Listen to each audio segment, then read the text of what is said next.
Ìròyìn láti iléeṣẹ́ àtótó arére online TV. Ọwọ́ iléeṣẹ́ ọlọ́pàá ìpínlẹ̀ Kánò ti tẹ ọkùnrin ẹni ọdún 42 kan Hamisu Ibrahim, ẹni tó máa ń ṣe gẹ́gẹ́ bí òṣìṣẹ́ ọlọ́pàá láti fi gba owó lọ́wọ́ àwọn ènìyàn níjọba ìbílẹ̀ Ngogo ìpínlẹ̀ Kánò.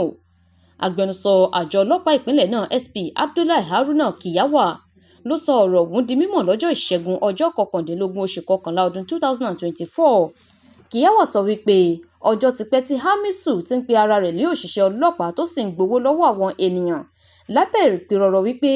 òun máa ràn wọ́n lọ́wọ́ láti gba béèlì àwọn ènìyàn wọn tó wà láhàámọ́ ọlọ́pàá. Ó tẹ̀síwájú wípé lọ́jọ́ 18 oṣù kọkànlá ọdún 2024 ní nǹkan bíi aago kan àbọ̀sán ni àjọ náà rí ìtanilólobó kan gbà nípa afurasí náà, èyí tó ń pirọ̀rọ̀ gẹ́gẹ́ bí ọ̀kan lára àwọn òṣìṣẹ́ ọlọ́pàá tí wọ́n yàn sí àgọ́ ọlọ́pàá ìjọba ìbílẹ̀ Ngogo tó sì máa ń lù àwọn ènìyàn ní jìbìtì owó lábẹ́ àdéhùn láti ràn wọ́n lọ́wọ́. Lẹ́yìn eléyìí, gẹ́gẹ́ bí Kiyawa ṣe wí, ní kọmíṣánná ọlọ́pàá ìpínlẹ̀ Kánò Salman Dogo Garba pàṣẹ pé kí wọ́n ṣàwárí afurasí náà tí àwọn sì ní àǹfààní àti fi ìgbóró òfin gbé.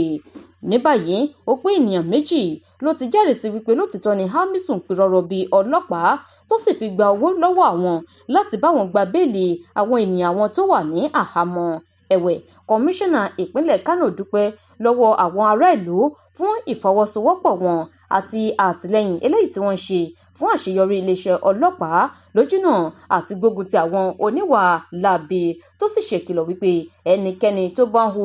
ìwà àìtọ́ ìgbàkúìgbà tí